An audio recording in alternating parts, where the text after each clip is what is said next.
Hi prays allot everyone. எல்லோரும் எப்படி இருக்கீங்க? Thank you so much. Thank you for வாட்சிங். நிறைய ஷேர் பண்ணியிருக்கீங்க, நிறைய பேர் காண்டாக்ட் பண்ணியிருக்கீங்க என்ன. ஸோ கொஞ்ச நாள் பிஸியாக இருந்தனால அட்டென்ட் பண்ண முடியலை.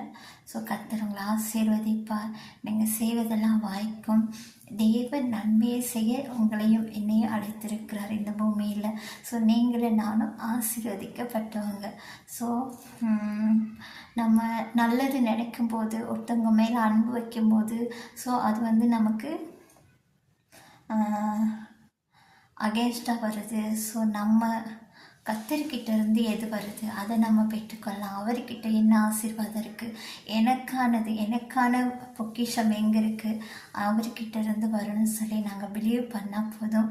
அதே மாதிரி ஏசாயா 45 சொல்கிறாரு, அந்தரங்கத்தில் இருக்கிற பொக்கிஷங்களை அவனுக்கு கொடுப்பேன்னு சொல்லி. தேவன் நம் வாழ்க்கையில் எதை செய்தாலும் நமக்கு நன்மையாகவே செய்வார். ஸோ நீங்கள் அதை பிலீவ் பண்ணிங்கன்னா இந்த ஆசீர்வாதத்தை நீங்கள் பெற்றுக்கொள்ளுங்கள். ஏசாயா ரிலேஷன் பண்ணுங்கள். God bless you. Take care.